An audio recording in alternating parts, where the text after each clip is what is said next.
Hello students, the topic we are going to discuss today is cardiovascular drug anti anginal agents.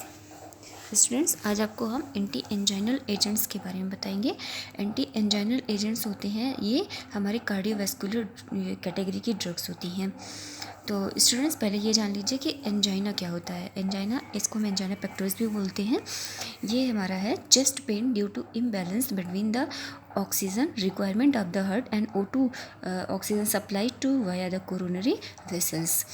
Angina pectoris वो होता है जो हमारा chest में pen होता है।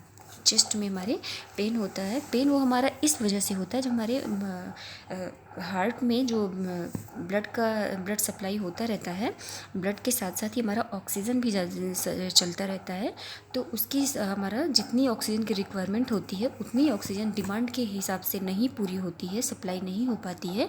तो उसकी वजह से हमें चेस्ट में पेन होता है, हमारे लेफ़्ट साइड में पेन शुरू हो जाता है, सीवियर पेन होता है, और नेक, जॉ, बैक, आर्म्स, इन सब में हमारे पेन स्टार्ट होता है। तो इस सिम्टम्स को हम एंजाइना पेक्टोरिस बोलते हैं।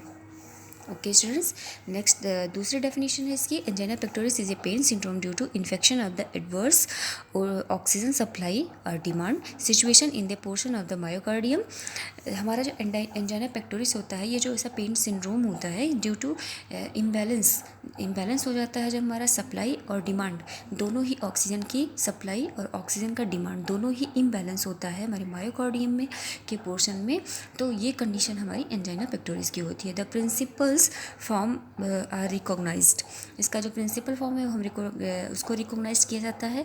इनके जो टाइप्स होते हैं, types of angina pectoris, types में आते हैं classical angina, variant angina, and third होती है अनस्टेबल एंजाइना। जो क्लासिकल एंजाइना होती है, attacks are predictable, provoked by exercise, emotion, eating or coitus and subside when increase energy demand is withdrawn.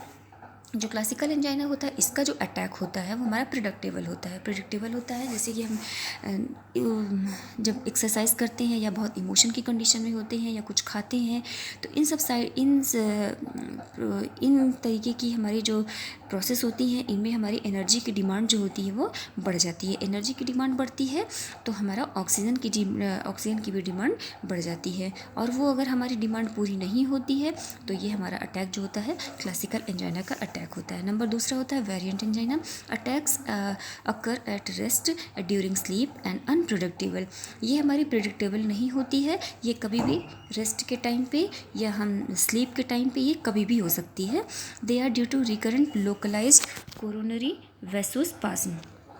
ये हमारी क्या होती है, कहीं भी किसी भी वेसल्स को में स्पाज्म कॉज करती है। जैसे कि हाथ है, पैर है, या कहीं की भी वेसल्स, हार्ट की वेसल्स हैं, उसमें एक स्पाज्म कॉज कर देती है। इसकी वजह से हमारा ब्लड का फ्लो अच्छे तरीके से नहीं हो जाता है, रुक जाता है, जिससे हमें इसका एंजाइना का अटैक होना शुरू हो जाता है। थर्ड है अनस्टेबल एंजाइना, जिसमें chronically reduced blood supply cause atrophy of the cardiac muscle with fibrous replacement and में damage conducting due to produce unstable cardiac rhythms. हमारा जो अनस्टेबल एंजाइना होता है वो हमारे ब्लड की सप्लाई को रोक देता है और एट्रोफी को कॉज करता है। हमारी जो मसल्स होती हैं, जो फाइबर्स होते हैं, उसमें रिप्लेसमेंट हो जाता है, और ये हमारा टिश्यूज़ को, मसल्स को डैमेज कर देते हैं और एक अनस्टेबल कार्डियक रिदम कॉज करते हैं। जब हमारा ये सब रुक जाता है, टिश्यूज़ हमारे डैमेज हो जाते हैं, तो मेरे ये जो एक रिदम होता है वो हमारा अनस्टेबल हो जाता है। इसको हम अनस्टेबल एंजाइना कहते हैं। Classification of the anti angina, और जो एंटी एंजाइनल ड्रग्स होती है, एजेंट होती है, वो हमारे एंजाइना को रोकने के लिए जो ड्रग हम यूज़ करते हैं उनको हम एंटी एंजाइनल एजेंट बोलते हैं। तो वो एजेंट हमारे उनको क्लासीफाई करते हैं। नंबर पहला होता है नाइट्रेट्स। नाइट्रेट्स में हमारे शॉर्ट एक्टिंग, लॉन्ग एक्टिंग, दो टाइप की ड्रग्स आती हैं। शॉर्ट एक्टिंग ड्रग्स होती हैं वो ग्लिसराइल ट्राइनाइट्रेट होती हैं। Long acting isosorbide dinitrate, isosorbide mononitrate. Number दूसरा होती हैं बीटा ब्लॉकर्स, जिसमें प्रोपेनोलॉल, मीटोप्रोलॉल और एटिनोलॉल। कैल्शियम चैनल ब्लॉकर्स होते हैं, जिसमें आती है फिनाइल एल्काइलामीन, जिसमें ड्रग होती है वेरापामिल। बेंजोथायाजिपिन, जिसमें डिल्टियाजिम डाइहाइड्रोपाइरिडिन, जिसमें निफिडिपिन, फेलोडिपिन एंड एम्लोडिपिन। ये ड्रग्स हमारी होती हैं। पोटेशियम चैनल ओपनर, इसमें निकोरेंडिल और अदर्स में जो ड्रग यूज़ करते हैं हम वो पैराडामोल, ट्राइमेटाजिडीन एंड रैनोलाजिन। इनका मोड ऑफ एक्शन आप नाइट्रेट्स का देख लीजिए। इसमें हम आपको फिगर के थ्रू भी समझा देंगे। जैसे फिगर के थ्रू नाइट्रोडाइलेटर्स है, हम कोई भी नाइट्रोडाइलेटर जो यूज़ करते हैं नाइट्रेट्स, उसमें वो कन्वर्ट होता है NO मतलब नाइट्रिक ऑक्साइड में चेंज होता है। इनके नाइट्रिक ऑक्साइड से ये हमारा GTP से CGMP में कन्वर्ट हो रहा है। GTP क्या होता है? गुआनोसिन ट्राइफास्फेट इसको CGMP में कन्वर्ट करता है। CGMP मतलब साइक्लिक गुआनोसिन मोनोफॉस्फेट, ये इसमें कन्वर्ट करता है। और इनकी प्रोसेस को रोकने के लिए MLC के मतलब कि क्या होता है? मायोसिन लाइट चेन काइनेज होती हैं। ये इसको इसमें जो फॉस्फेट ग्रुप होता है इनको नहीं बनने देती है।